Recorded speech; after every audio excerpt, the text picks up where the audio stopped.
adalah tari Budharika yang dibawakan oleh mahasiswa sekolah tinggi agama Buddha negeri Wijesuriya Tangerang, Banten pada acara 40 tahun kemudian tangga jerawatan lagi.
Ran kin din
Good afternoon.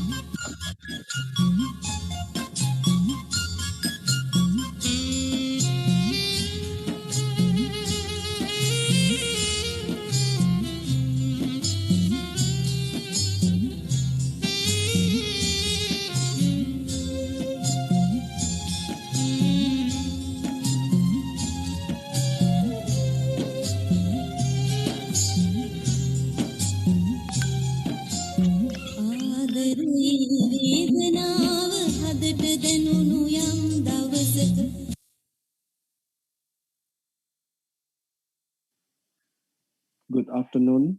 Namaste, Dr. Hellen. Good afternoon.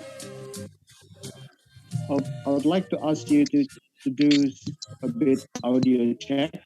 Can you speak?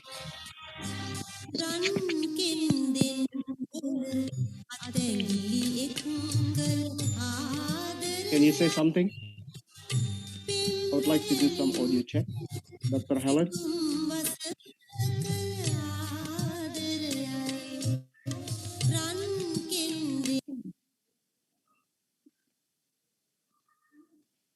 Good afternoon, Dr. Hellen. Namaste. I would like to do, Hello, Dr. Edi.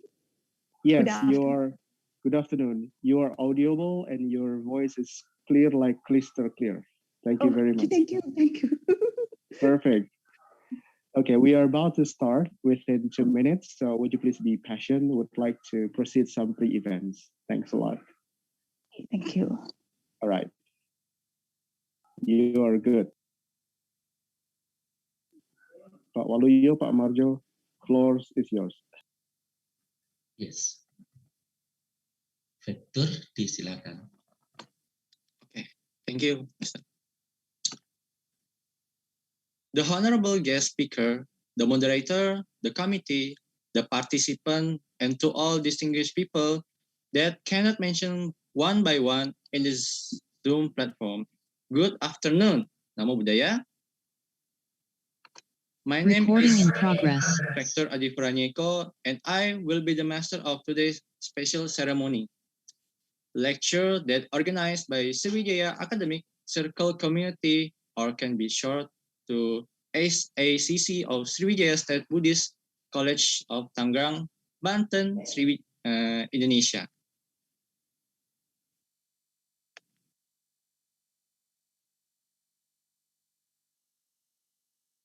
Kepada Pak Marjo.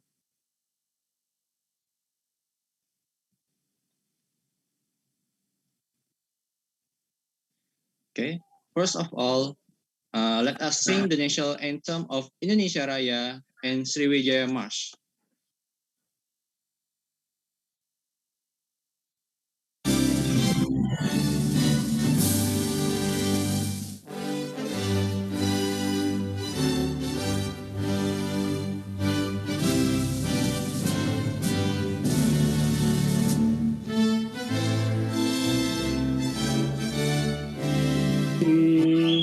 Gali Pandu.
Sekolah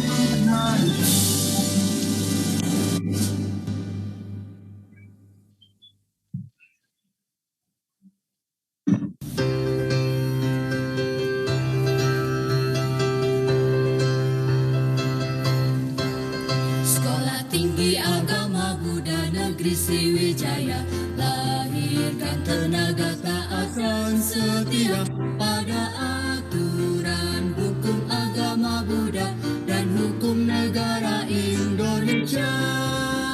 Gerak dan langkah maju di dalam satu irama, ilmu yang bermanfaat untuk sesama, meyakini hukum karma itu ada agar kelak hidup kita sejahtera. Ayo mari berjuang bela alma mater kita dan cinta tanah air Indonesia. Jadilah tunas bangsa yang berhati jujur menuju negara jaya makmur.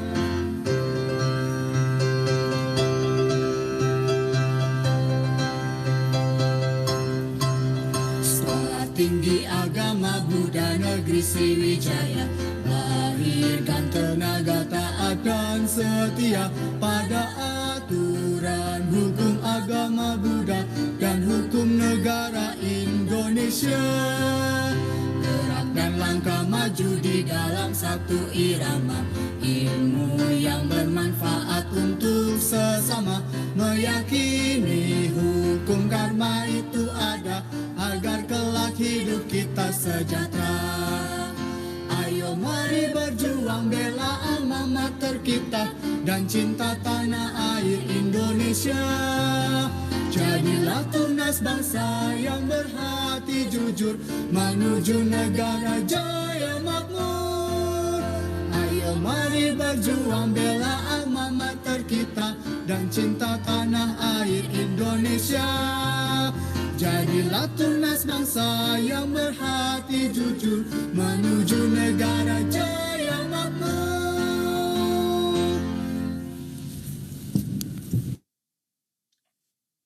Thank you. Now, before this event start, let us take virtual photo to every people in this meeting.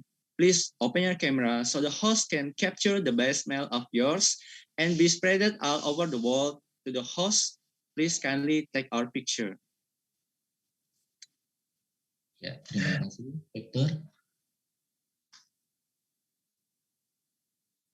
Ya, smile please.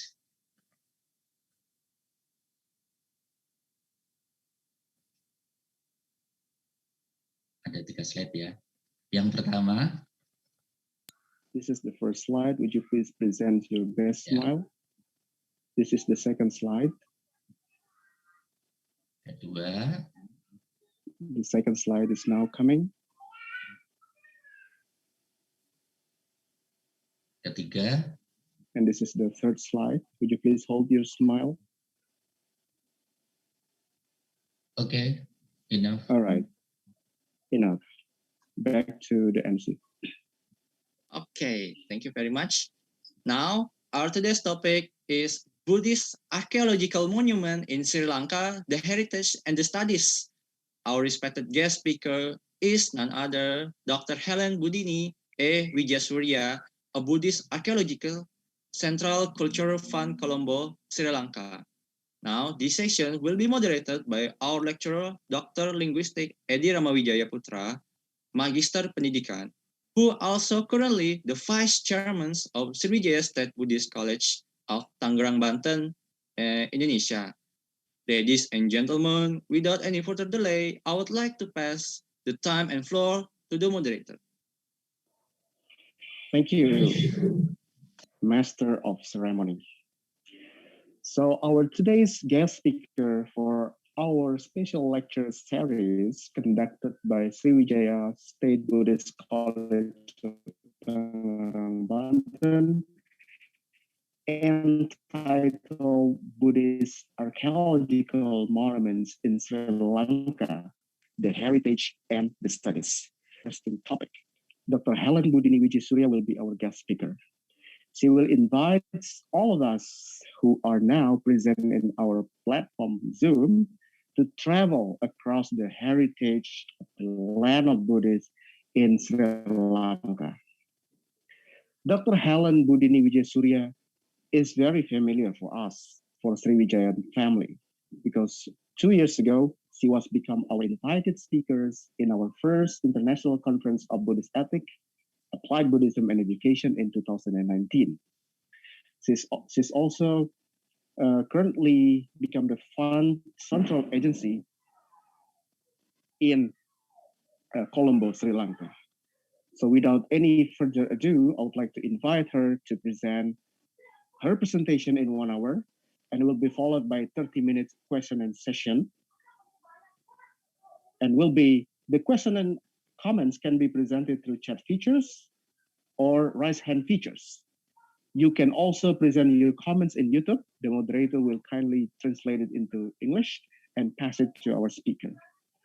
So it is very thankful for us, even though we are live in not normal world, because today, crippled by COVID-19, our speaker now in Sri Lanka, I'm somewhere else in Lombok Islands, and the host committee is spread out in Tangerang and Jakarta, but we can still make a good benefit for all of us down here. So without any further ado, I would like to invite Dr. Hellen Buddhini Wijesuriya to present her presentation. Dr. Hellen, time is yours. Thank you. Warm greetings to you all. I'm greatly happy to note that the Sriwijaya State Buddhist College and the Sriwijaya Academic Circle community have initiated a special lecture series virtually through Zoom meeting platform. I appreciate the efforts and hard work that you all had put in. On this occasion, I had been invited to give a guest lecture on Buddhist archaeological monuments in Sri Lanka. I should like to begin by thanking Sriwijaya State Buddhist College and Sriwijaya Academic Circle community for inviting me in its special lecture series to deliver this lecture. My special thanks are due to the program chair, Dr. Edi Ramawijaya Putra, and the secretary of the program, Suganto, of the Sriwijaya Academic Circle community. I'm also thankful to the chairman of the Sriwijaya State Buddhist College.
Can you see the presentation?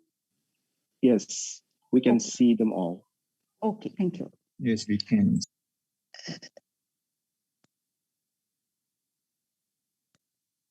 The Mahavansa, or the Great Chronicle of Sri Lanka, records the early history of Buddhism in Sri Lanka.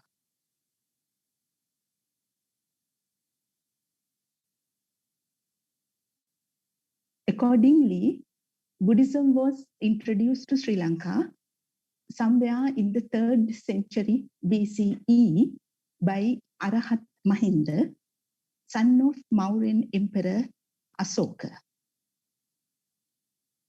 Subsequent to the introduction of Buddhism to Sri Lanka, Nun Sanghamitta, the sister of Arahat Mahinda, came accompanying a branch of the sacred Bodhi obtained from the main stem of the Bodhi tree in Bodh Gaya in India, under which Gautama Buddha attained enlightenment.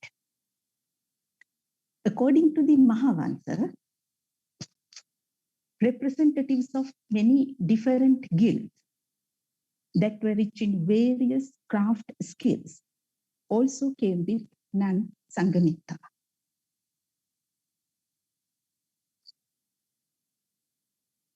Acceptance of the Buddhist doctrine by Devanagapatissa, the king of Sri Lanka at the time, was the beginning of a new cultural era.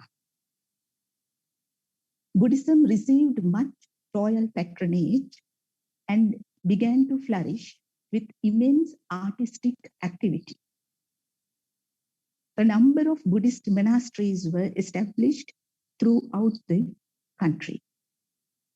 Such early effort of establishing Buddhist monuments, monasteries and others was supported by the said different guilds that came with Nun Sanghamitta.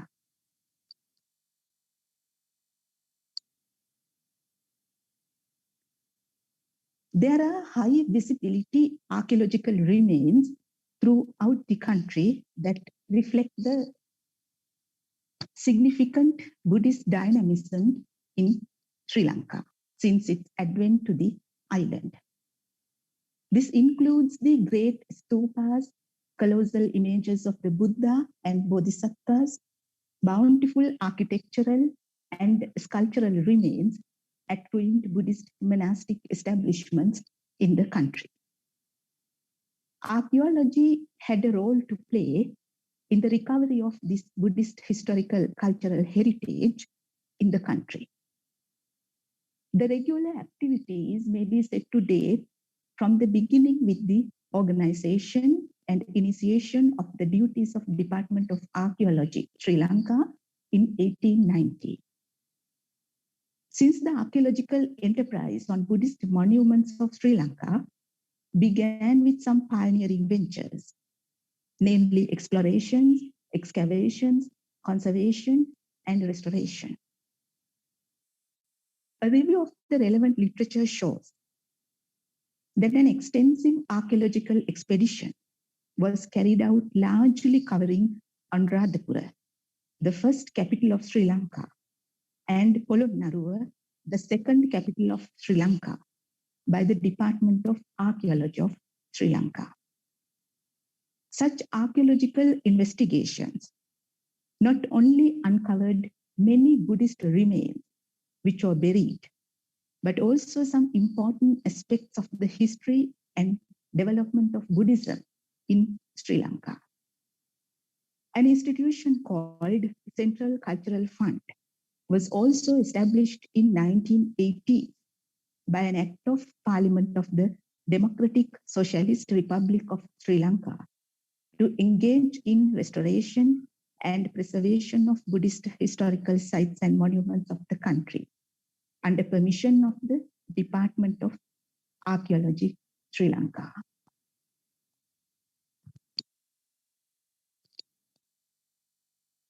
As a sequel to the range of archaeological activities which had been carried out in Sri Lanka since the closing decades of the 19th century, distinctive standing of the country in the light of the Buddhist historical cultural heritage came to be realized.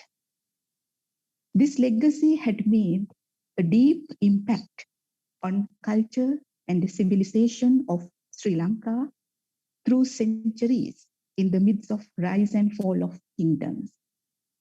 Thus, this ancient Buddhist heritage provides it with a great impetus and direction to create a cultural identity.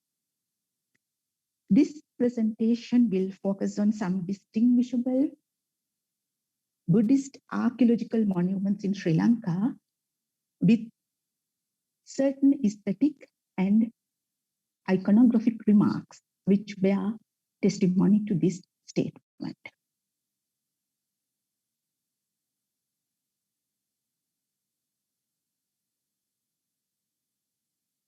The most striking manifestations of the ancient Buddhist monuments of Sri Lanka are the outstanding sequence of colossal images of the Buddha and Bodhisattvas. They are in a broad range of artistic productivity. These numerous sculpted images of the Buddha and Bodhisattva figures provide an impressive, data-rich picture of the Buddhist cultural heritage in Sri Lanka. As referred to in the chronicles of Sri Lanka, the image of the Buddha was in existence on the island even as far back as the 3rd century BCE. However, such remains have not yet been found as archaeological evidence to support this supposition. The earliest Buddha images so far known in Sri Lanka are datable to about the 2nd century of the Common Era. The Sri Lankan Buddha image appears to have been influenced by Indian stylistic features of the art tradition. While absorbing the influences, the Sri Lankan sculptors engaged in the production of the Buddha image through the ages. These Sri Lankan master craftsmen, with their artistic skills and the sense of iconography and iconometry, configured the Buddha in perfect form.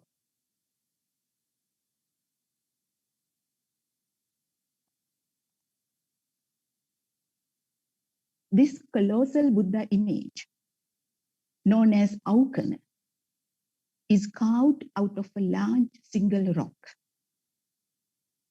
It is located in the Anuradhapura district of the North Central Province, Sri Lanka. This granite sandstone image is believed to belong to the period between the 5th and the 8th century. It had been located within a large shrine built of brick and stone, of which parts of the walls still remain. The Aukana Buddha image is a masterpiece of Sri Lankan sculptors' artistry and creative skill. The Buddha is standing on a lotus pedestal. The right hand is in Abhaya Mudra, that is fearlessness. The pleated robe worn over the body covers the left shoulder and leaves the right one bare. A thick billow of folds that rises up from the lower right side of the body is passing over the left wrist and then falling down in a straight line. The facial expression reflects the supreme spirituality.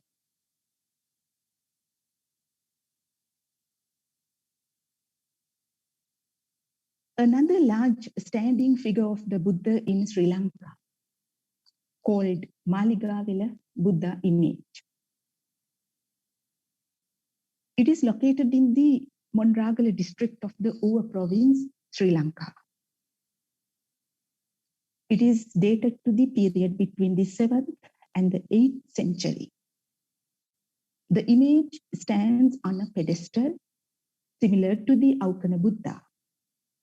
The right hand is in Abhaya Mudra and the left hand holds the end of the robe, which is depicted as clinging to the body, outlining the limbs. The elaborately carved robe is depicted as an almost transparent garment.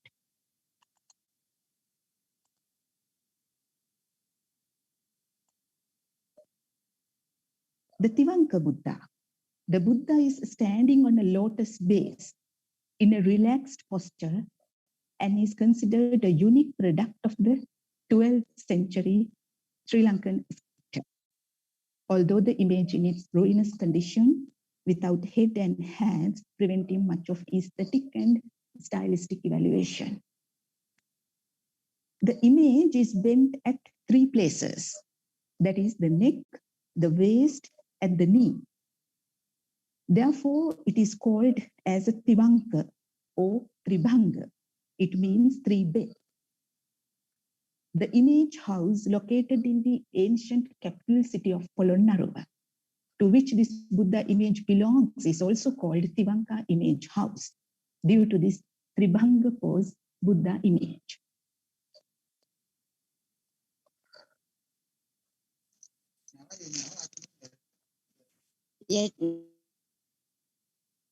This is well known as the Samadhi Buddha.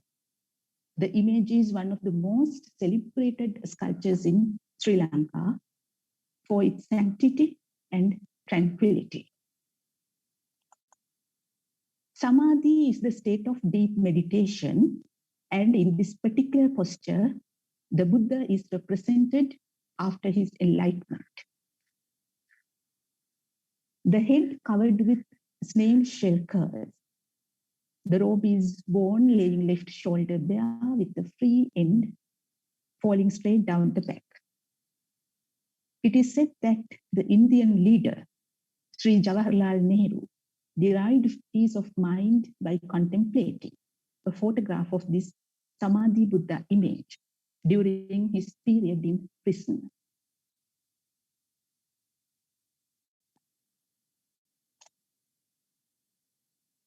A seated Buddha image of discovered in the early 20th century and is now kept at the National Museum, Colombo.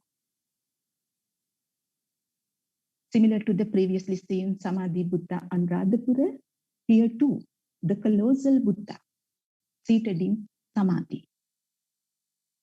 Notes how the legs are placed. The right leg over the left, which is known as Virasana. Eyes are half closed. The robe is delicate and the chest muscles are depicted fairly prominently. The masculine but smooth torso with round shoulders and the contemplative gesture are also noteworthy.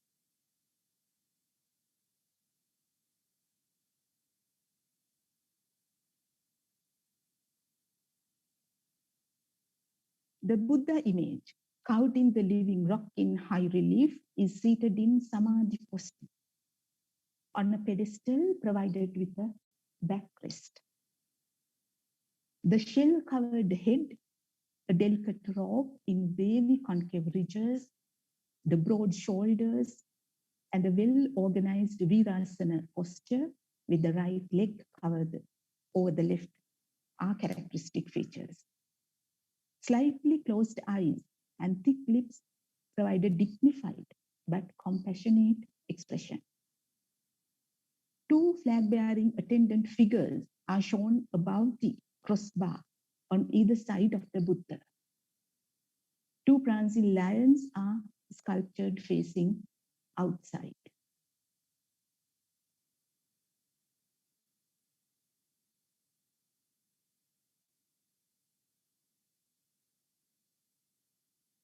A colossal image that displays the great demands or the Mahaparinibbana of the Buddha was originally housed within a brick-built image shrine located in Polonnaruwa, North Central Province, Sri Lanka.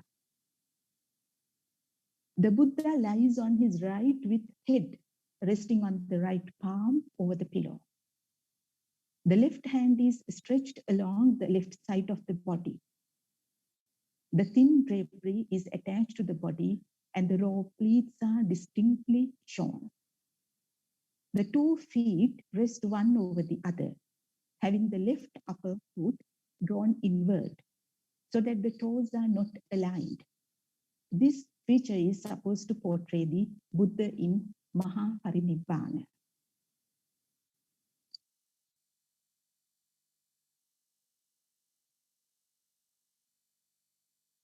In addition to massive Buddha sculptures, Numerous bodhisattva images are also found within the Buddhist archaeological heritage in Sri Lanka. These are also a great source of information for the study of the Mahayana cult of worshipping bodhisattva images in Sri Lanka during 5th, 10th centuries, the period that Mahayana tradition of Buddhism has been popular in Sri Lanka. A reference to bodhisattva images in Sri Lanka occurs in the chronicles in association with the 5th century, but the earliest material evidence of the configuration of bodhisattvas in Sri Lanka, as so far known, date from the 7th century.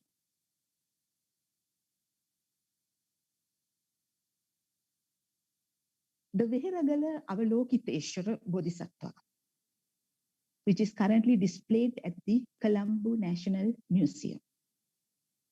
This is considered as the finest bodhisattva image ever found in Sri Lanka. The bodhisattva sits in an elegant posture called Lalitasana, stance of relaxation, which is often called the royal position. The raised right hand displays the Katakahasta mudra. The left hand gracefully and effectively supports the weight of the body. The body is perfectly modeled. A plain length of cloth is draped around the hip, while a narrow scarf clings to the torso. A bejeweled girdle adorns the hip. Armlets and bracelets are also seen. A simple diadem adorned with a few floral motifs circumscribes the tall mass of intricately arranged hair locks, which are interspersed with jewels. The round cavity at the front of the headdress probably contained a small figure of Amitabha, that is Avalokiteshwara's earthly manifestation of the self-born eternal Buddha. The face and the entire bearing express contemplation, caring with compassion.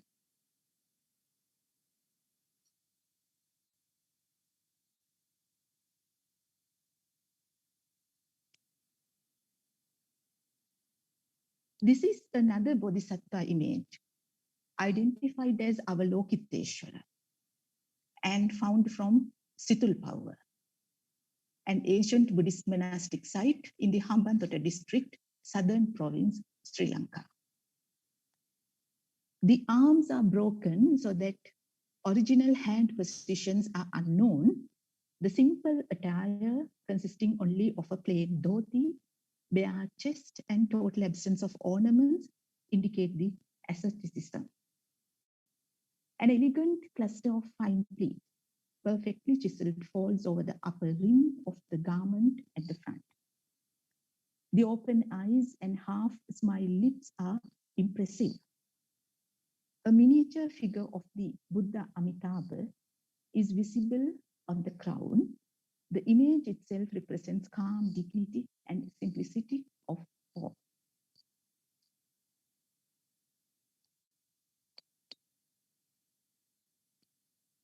This ancient rock-cut relief is identified as a manifestation of the Bodhisattva Avalokiteshwara. 4 small Buddha figures identified as repetitions of the configuration of the Buddha Amitabha are visible on the heavy crown, which consists of an ornate ribbed base and a framework studded with large medallions. The hands are raised in the Vitarka and Katakahasta mudras. The garment is greatly enriched by multiple belts and knots. Both arms are adorned with amulets and bracelets. Ears are decorated with heavily embellished earrings.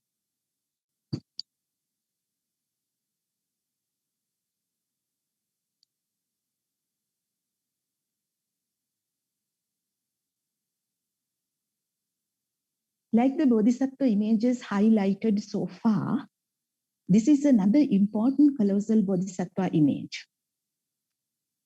It is well known as Dambeguda Bodhisattva statue.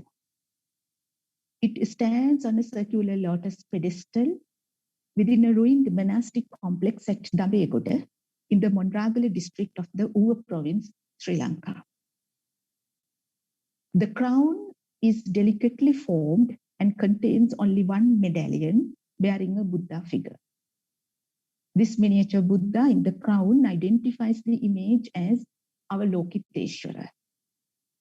The symbolic gestures of the hands follow the Vitarka and Kataka Hasta mudras. The rich personal ornaments are delicately carved. The dhoti shows a cluster of delicate folds at the front. The facial expression is calm and meditative. This Bodhisattva image is unique on account of its freestanding nature.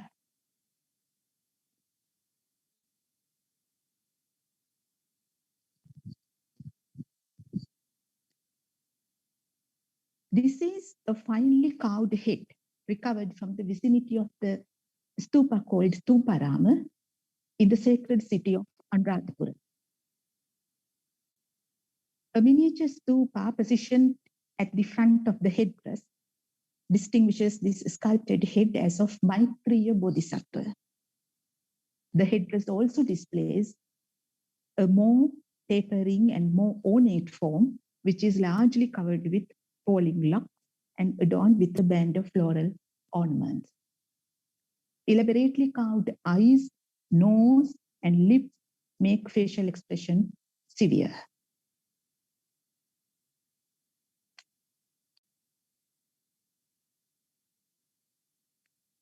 A powerful savior seated in the hero's pose called Virasana, placing the right leg over the left.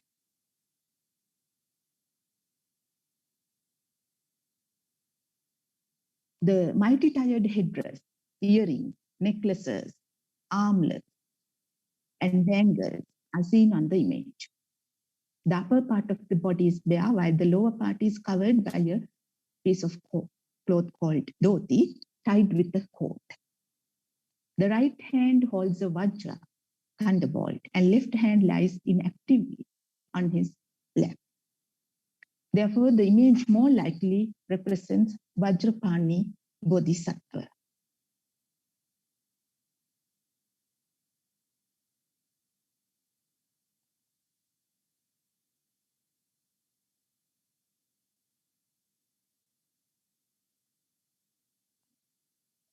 This image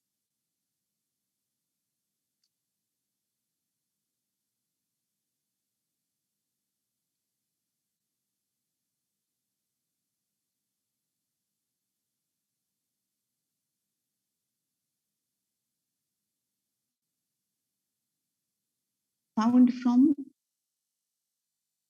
Sriwijaya. I'm sorry, the slide says Madirigiriya. It has to be corrected as Sriwijaya, a place in the Trincomalee district, Eastern Province, Sri Lanka. This image is carved in Samabhanga posture. The elegantly modeled body, the vivid and energetic look, and the rich but delicately executed ornaments are characteristic. The symbolic gestures of the hands follow the Vitarka and Katakahasta mudras.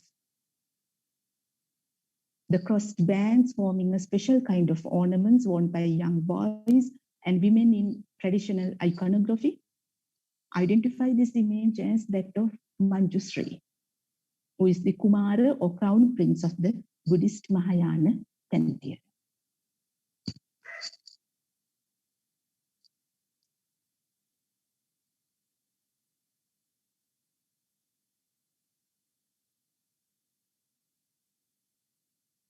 The initial motivation of Buddhist art was India, the birthplace of Buddhism.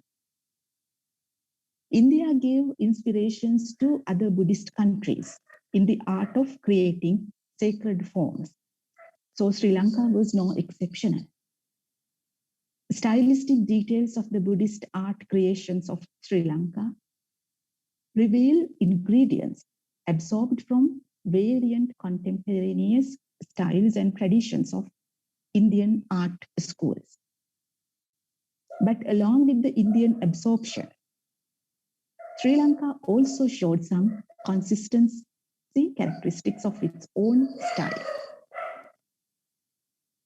However, the comparative stylistic analysis of Buddhist art creations between the two countries is beyond the purpose of and scope of this lecture.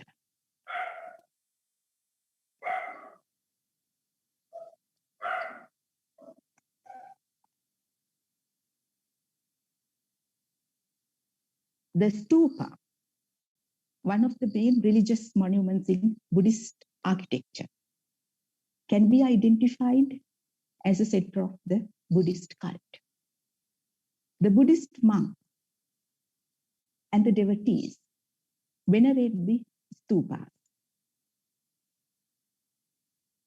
The Sinhalese terms Dagaba, Vihara, and Chaitya is a derivation of both Sanskrit term stupa and Pali term Chaitya. The Mahavansa, a great historical record of Sri Lanka, mentions that Buddha visited Sri Lanka 3 times and subsequently 3 stupas were erected at 3 spots to commemorate his arrival. However, according to archaeological evidence, the history of the stupa in Sri Lanka is marked from the time of Tuparama in Anuradhapura, which was built in the 3rd century BCE. Since there are archaeological remains to say that a network of stupas was followed all over the country. With regard to the stupas in Sri Lanka, its structure, position, the method of construction, and its auxiliary units, etc., need a separate study, particularly from the architectural perspective. But my present description about the stupas in Sri Lanka is just an overview, considering the limitations of this lecture.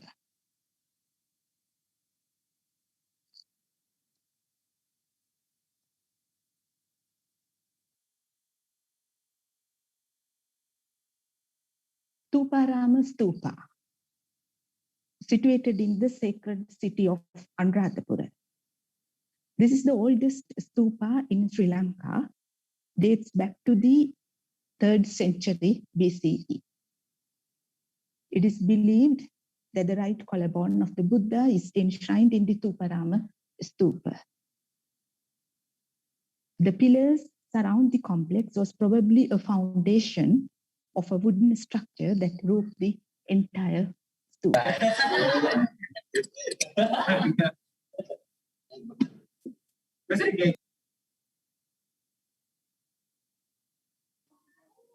Please mute all the time during this event. Thank you. The stupas can be categorized according to the shape of their domes. Accordingly, the Tuparama, which you saw earlier, was originally built of the paddy shape, but as restored in the first half of the 19th century has been given the bell shape.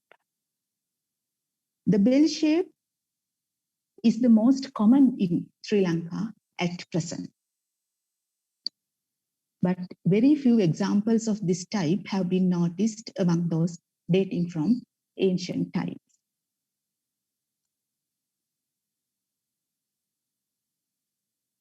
The bubble shape seems to have been the type most favored by the ancient Buddhist craftsmen of Sri Lanka. The bubble-shaped Kiri Vihara in the sacred city of Polonnaruwa. You see the photograph before restoration also. Built during the 12th century, it has a diameter at the base 26.8 meters and the dome has a diameter of 21.3 meters.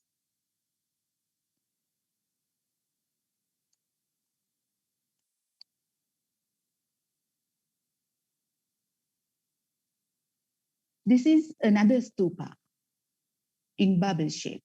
It is called Rankotvihara, situated in the sacred city of Polonnaruwa. In Sinhalese, Ran means gold.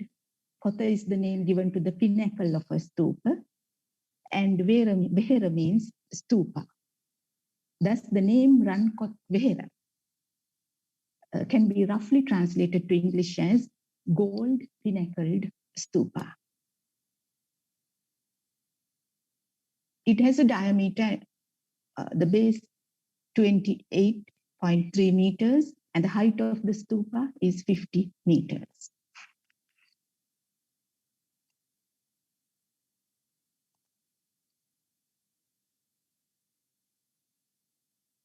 The bubble-shaped Ruwanmeli Mahasaya, also known as the Mahatupa, or it means the Great Tupa, built in the 2nd century BCE in the sacred city of Anuradhapura.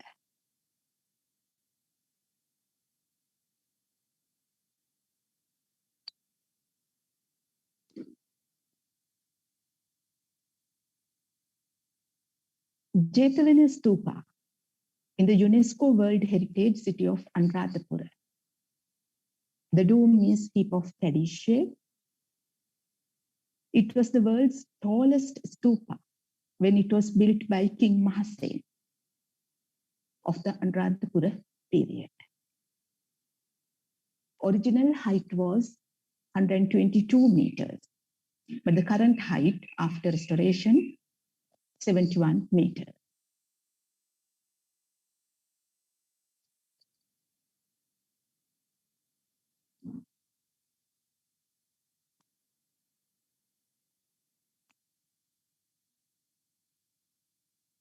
Abhayagiriya Stupa. It is one of the greatest structures in the ancient world, built during 1st century BCE. Its scale can only be matched with the Jetavana Stupa, which had previously seen, and pyramids of Giza. Originally, the Abhayagiri Stupa had a height of 110 meters. After several restorations, the ruined stupa remains up to 75-meter height with a 120-meter diameter at the lowest basal platform.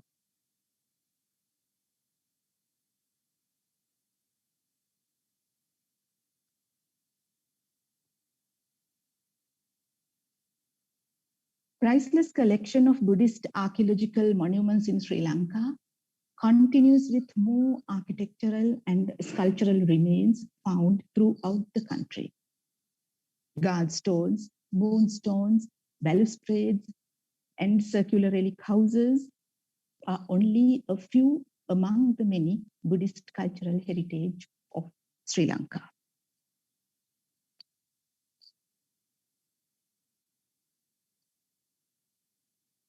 The guard stone. It is one of the 4 aspects of sculpture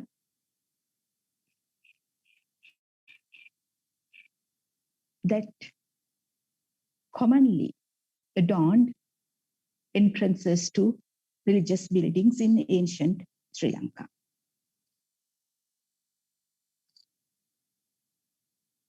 The other 3 being the moonstone, balustrades, and the flight of steps. The flight of steps, which provided access to the building, was flanked by a pair of balustrades. 2 identical guard stones stood in front of the balustrade, and on either side of the moonstone was centrally placed at the foot of the lowest step.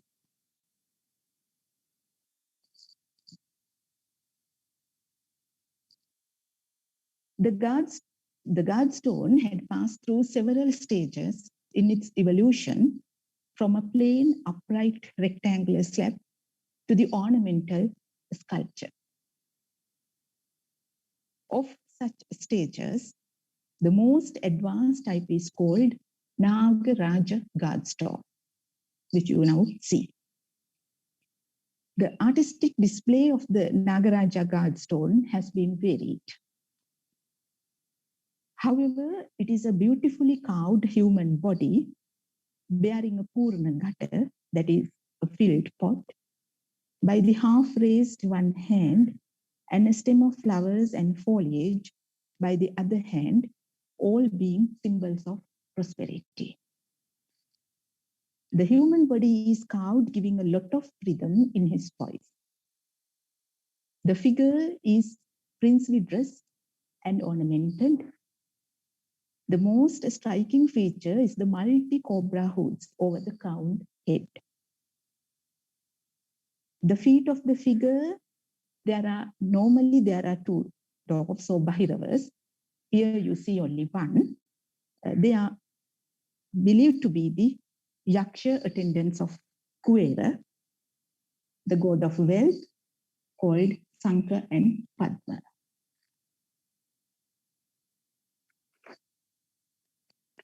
However, the archaeologists have given various interpretations of the Godstone, which still await elucidation.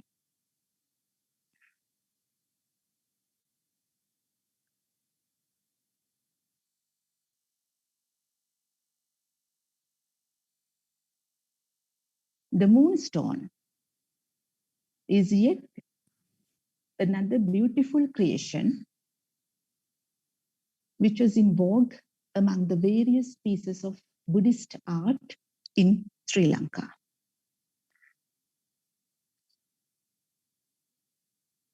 The moonstones were usually seen at the entrances of ecclesiastical edifices as well as royal edifices. It is enhanced by its elegant motifs. Various scholars have expressed many views about the motifs appearing on the moonstone, and they still await elucidation. However, such academic views need not distract the visitor, as we are witnessing a masterpiece of sculpture that implies the high aesthetic aspects.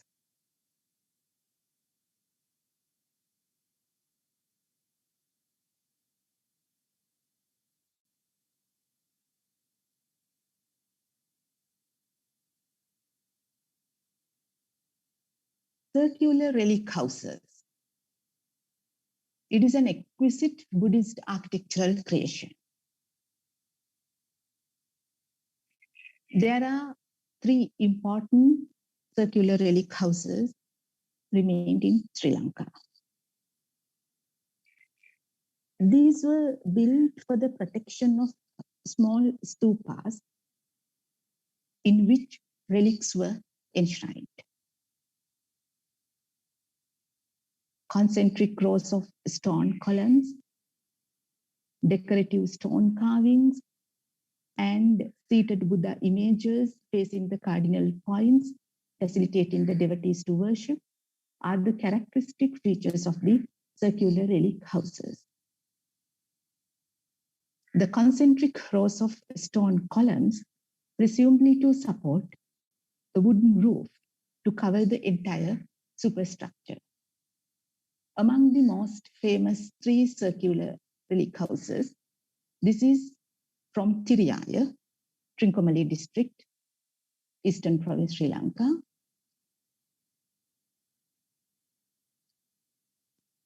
This is from Madirigiriya, Polonnaruwa district, North Central Province, Sri Lanka.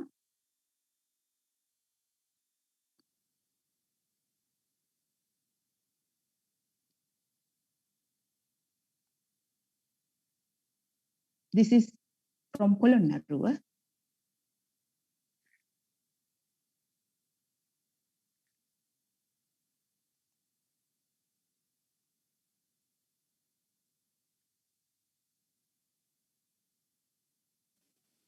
Dr. Hellen, Yes. I'd like to remind you that we still have 5 minutes remains for your session. Thank you very Okay. much. I'm going to finish. I'm going Thank to you. finish.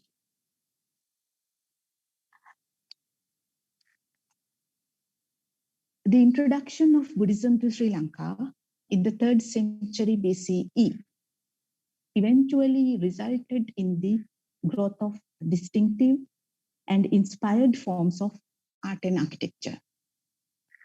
It has given a cultural identity that has passed down the centuries to the present day. The ancient Sri Lankan craftsmen's achievements in the field of art and architecture were imposing. He was intensely influenced by Buddhism. All his masterpieces represented either Buddha or aspects of Buddhist doctrine. This reveals the respect and piety of the Sri Lankan craftsman to the Buddha and his doctrine.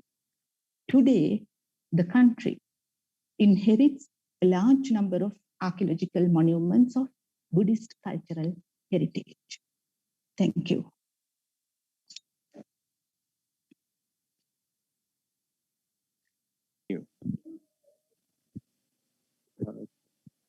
Thank you very much, Dr. Hellen Buddini Wijesuriya. Before we continue to proceed, would you please stop sharing? Because we cannot see your face while you are presenting display share screen. Yes.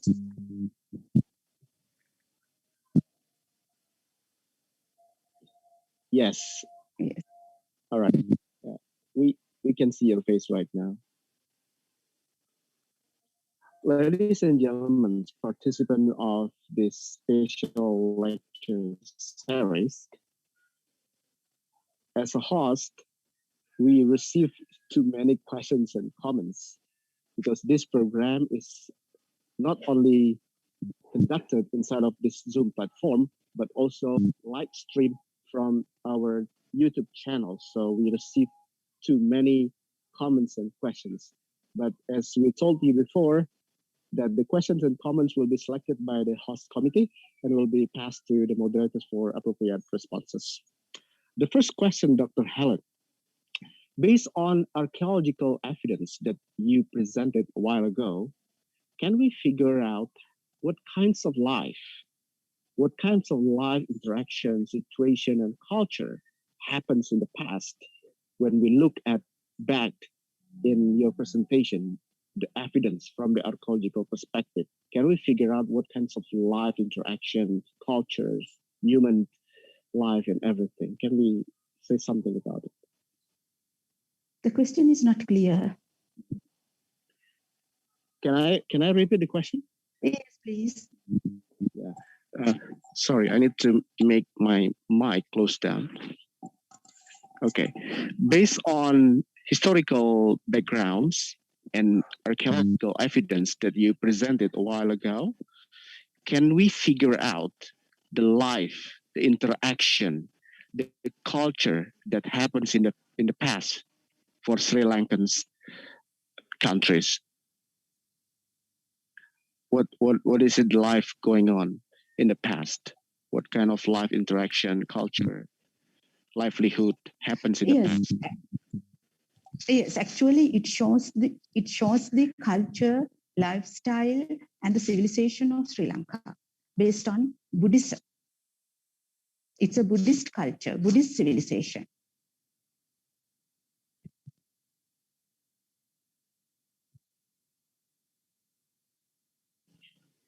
Thank you. Now I will read the second questions. I don't know whether it meets your expertise or not, but I'll try to read the questions. So there are two articles that the one who raised this question found state that the idea of historical Buddha claim that there is no significant and relevant fact that ever been made to support the existence of the Buddha. The research that connected with the early Buddhism and the existence of the Buddha, as it is written in the text, there is no standard scientific research and empirical data that can be relied on. And the second article also states that the myth of the historical Buddha proves that it is fair to say, under quote, that the Buddha is born, live, and die. This is just like a myth and legend. Do you have any comments for those skepticism in Buddhism? What can we deliver as an evidence to reject those skepticism for the existence of the Buddha? Dr. Hellen. Can you read the first question, please? Yeah, there was an article written by Drewes in 2004 states that, let me go back to the chat. They claim that there is no relevant fact and significant argument that ever been made to support the existence of the Buddha. This research is related with the early Buddhism and the existence of the Buddha. There is no standard scientific and empirical research to support the idea of the existence of the Buddha. What can you say about this? And what are the relevant facts that can be used to prove the existence of the Buddha?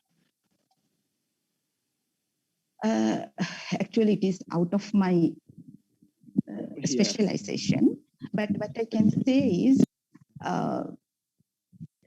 Indian archaeologists have unearthed many archaeological monuments in India where Siddhartha was born, Buddha, Bodhisattva enlightened in Bodh Gaya, and where Buddha preached his first sermon in Isipatana, and finally where Buddha demised, where his great demise took place in Kusinara. So these places have been archaeologically proven from Indian archaeologists. Okay, so, let me translate. Yeah. Let me translate it to bahasa Indonesia. Menurut para arkeologis India, untuk menjawab hal tersebut, bukti bahwa keberadaan situs-situs Buddha di India seperti Lumbini, Bodh Gaya, dan Kusinara yang sekarang telah berubah menjadi berbagai macam negara bagian di India merupakan bukti arkeologis yang tidak bisa terbantahkan terhadap keberadaan dari Buddha pada masa early Buddhism atau masa Buddhis awal. Thank you, Doctor. We still have 2 questions need to be responded. Hello, Dr. Hellen, can you still hear me? Yes, I can hear you. Yeah. What is the current conditions of those Buddhist artifacts, and how local Buddhists in Sri Lanka response to the existence of Buddhist archaeological in Sri Lanka? Do they use those archaeological artifacts and monuments as the object of paying homage, Dharma Yatra, or something else? What are the meanings for Sri Lankans of those Buddhist artifacts? Certainly they venerate all these Buddha statues, then other archaeological monuments related to Buddha. They venerate.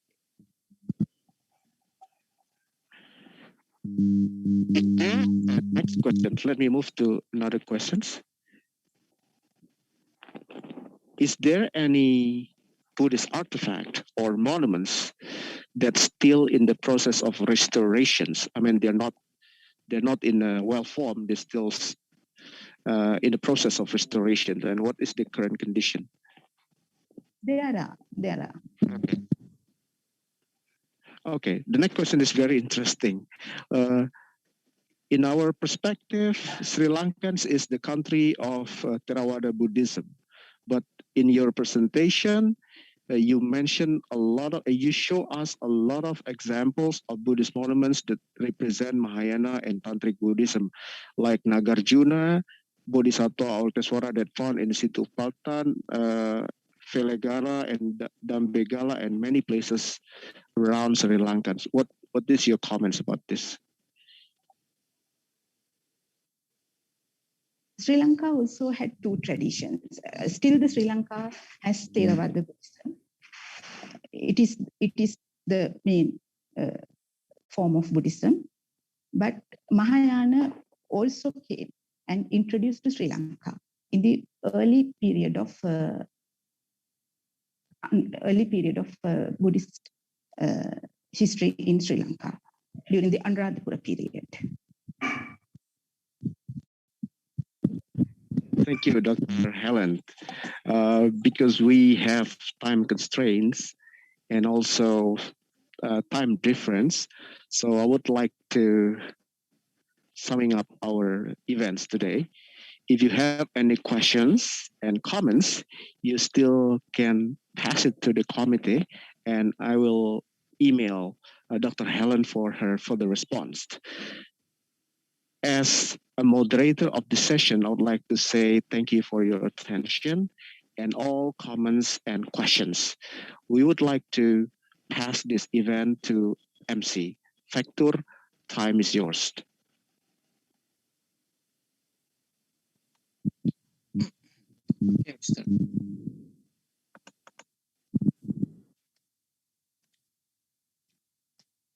Thank you for the moderator for leading this session. Now, I would like to invite the chairman of Sriwijaya State Buddhist College of Tangerang, Banten, Indonesia, that is Dr. Sapardi Sarjana Agama Magister Humaniora, to deliver his gratitude and hand over the electronic certificate for the guest speaker. To Dr. Sapardi. Okay, thank you, Dr. Yes. Supri Honto, Namaste, Dr. Hellen Buddhini Wijesuriya. Namaste. How are you? How are you, Doctor? Yeah. May you always be healthy, yeah? I'm glad to meet you again after at 2019. We meet at the International Buddhism Seminar at Sriwijaya State Buddhist College Tangerang, Banten, yeah? Yes. Yes. Okay, thank you. Thank you. Thank you.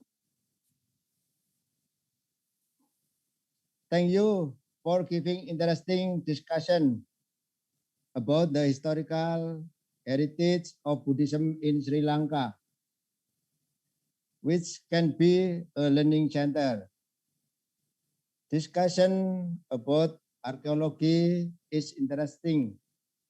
Of course, to know the history of the past. Learning from the history of Buddhism in Sri Lanka, which has been conveyed, must have something to do with the history of Buddhism in Indonesia. This will add broad insight for all discussion participants. Dr. Hellen, I hope you can help us in preparing postgraduate program at the Sriwijaya Buddhist College in Tangerang, Banten, ya. Yes. Thank you and appreciation for your support in an effort to provide strength in the development of Sriwijaya State Buddhist College Tangerang.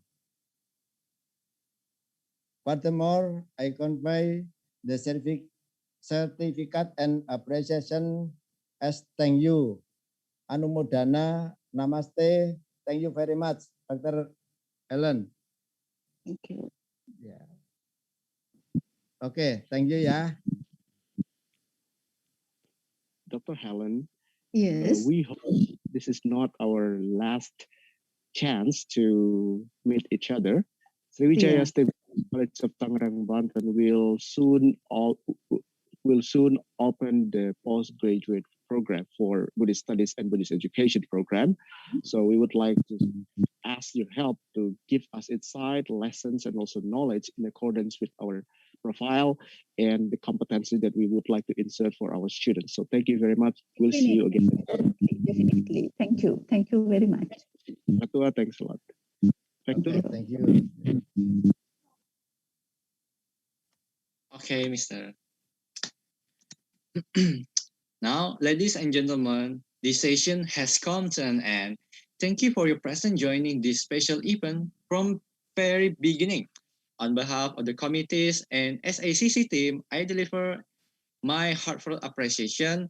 See you in the next SACC event. Please keep following our social media to get new updates. Namo Buddhaya. May all beings are happy. Bye-bye. Thank you, Dr. Hellen. See you again. Dr. Hellen. Thank you. Terima kasih, Dr. Hellen. Ya.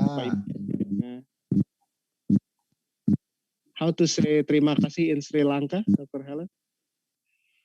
How to say thank you in Sri Lanka? Estuti. Terima kasih. Estuti. Estuti. Estuti. Dr. Hellen. Buddhini, Dr. Hellen. Estuti. Estuti. Bumping. Estuti. How to respond? Ya. Kang En. Estuti. Oh, Pak Gimin. Estuti. Ya Pak Gimin, kasih tahu Pak Gimin. Estuti. Apa? Estuti. Ya, terima kasih. Dr. Hellen, if you have another activities, you may leave the Zoom. I will send the certificate to your email directly. Thank you very much. Thank you. Thank you. Thank you. Thank you. Stay. Pak Wal, time is yours. Ya, terima kasih. Di kolom chat ada daftar hadir tadi yang ketinggalan, lalu ada juga link untuk sertifikat. Silakan nanti diisi, kemudian cek di drive atau di email.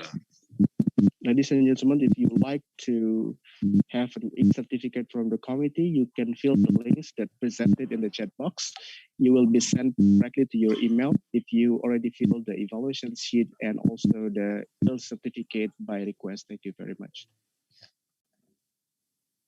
Terima kasih.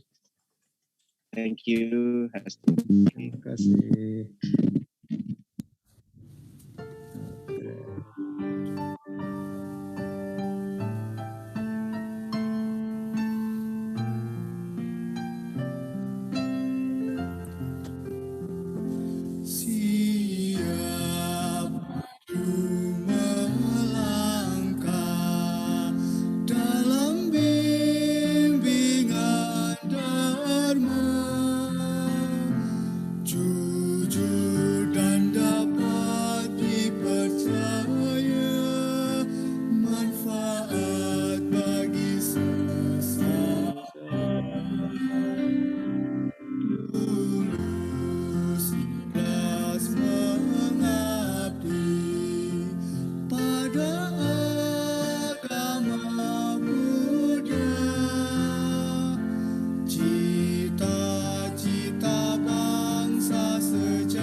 cinta tanah air Indonesia yang luhur, amanat para leluhur.